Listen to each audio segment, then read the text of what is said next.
First up, we're about to understand the very inspiring journey of Bhutan when it comes to being resilient and when it comes to green development, which is why we're truly honored to have with us none other than Lyonpo Namgay Tshering, who's the Minister of Finance, Royal Government of Bhutan, who received the Orange Scarf and the Minister title from the King of Bhutan in the year 2018, and also joined the Ministry of Finance in the same very year. So ladies and gentlemen, it's time for the ministerial address, and I know we're all inspired by Bhutan very much. Can we have an inspiring round of applause? Please help me welcome on stage Lyonpo Namgay Tshering.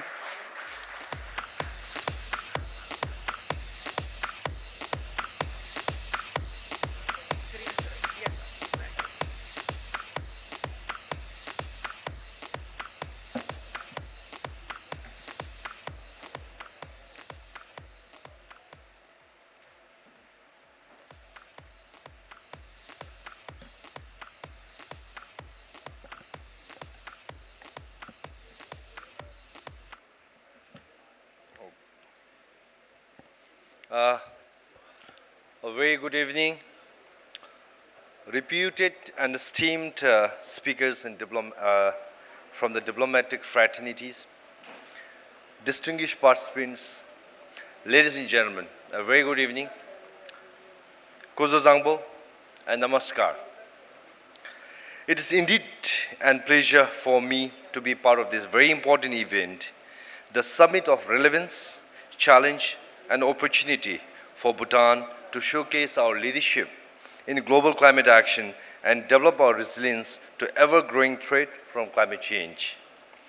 At the outset, let me convey the warmest greetings from His Majesty the King of Bhutan, Her Majesty the Queen, Honorable Prime Minister, and the people of Bhutan.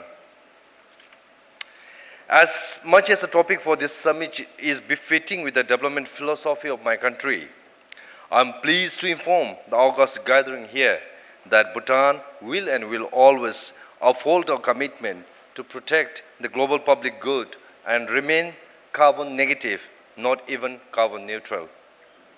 Indeed, this commitment for us comes with a huge economic cost and challenge.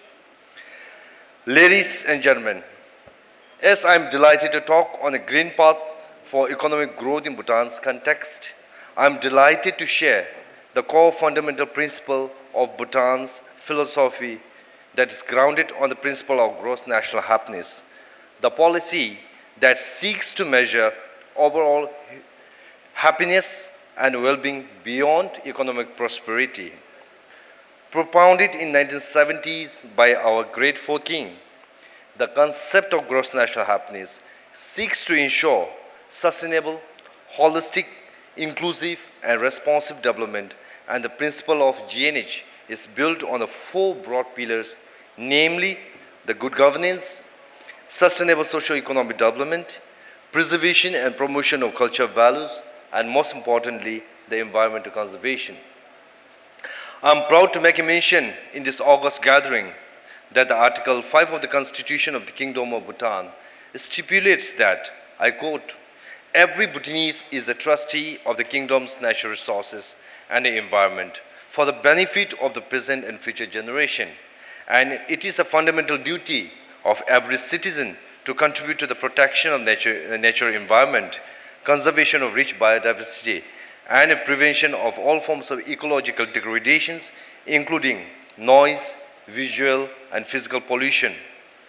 That too through an adoption of environmentally friendly practices and policies," I unquote. It also says that the minimum of 60% of Bhutan's total land area shall be maintained under forest cover for all times to come, and it must ensure an intergenerational equity. As of 2021, we have the total forest coverage of 71.5%, out of which 53% are either declared as the protected parks, reserves, and the biological corridors. Ladies and gentlemen, Green Path for Economic Growth recognizes the economic development should not come at the expense of environmental exploitations. By embracing sustainable practices and green technologies, countries can create more resilient, an environmentally responsible economy while fostering an economic growth and a job creation. Easier said than done, such balancing acts requires careful planning, timely and appropriate investments, and most importantly, the political will and a commitment from businesses and individuals alike. The Royal Government of Bhutan made the commitment to remain carbon neutral at the COP15 in Copenhagen of UNFCCC in 2009, which was reiterated under the nationally determined contributions to the Paris Agreement back in 2015, as Bhutan committed to keeping the planet safe for the welfare of present and future generations.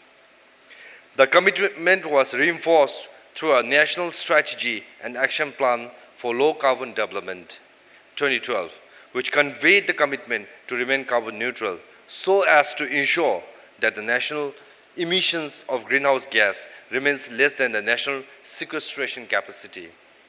Further, National Environment Strategy 2020 outlines the overarching strategy objective encompassing the broad theme of land, air, water, and life with a high regard to scale down and destruction to the environment, manage disaster risks, and multiply the concept of sustainability through promoting the environmental friendly livelihood.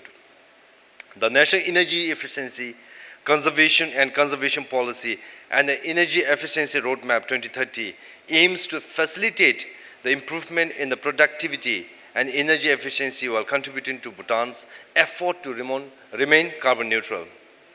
The Climate Change Policy of the Kingdom of Bhutan 2020 envisions creating a prosperous, resilient and carbon neutral Bhutan where the pursuit of gross national happiness for the present and future generation is secured under climate change. Bhutan published the National Adaptation Plan that outlines the adaptation options in the forests and biodiversity, agriculture, health and water sector. In 2020, Bhutan developed a government bond and regulations and successfully issued its first ever sovereign bond in September 2020. In this context, Bhutan intends to expand its funding options to diversify its climate financing sources to strengthen its fiscal position. The Bhutan Sustainable Financing Framework will constitute a crucial part of the country's overarching sustainability strategy and will be a pivotal not only in ensuring investment in climate mitigation and adaptation, but also in achieving Bhutan's sustainable development goals. The green taxonomy of Bhutan is proposed as a new concept to enhance capital flows to the environmentally sustainable projects in the country. It will create a common understanding of green activities and financial products amongst the policymakers, financial regulators, financial institutions, investors, and the green bond issuers as the country further champions environmental sustainability.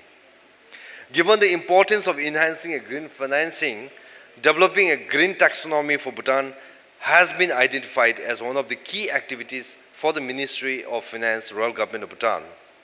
Bhutan's trajectory of climate finance has been a key financing window to supplement the country's conservation efforts and ascertain the developmental milestones are in complementarity with the climate resilience within the adaptation and mitigation efforts. Ladies and gentlemen, as you all know, Bhutan have ventured into creation of green economy. Energy sector, especially hydropower, continues to remain the backbone of our economy.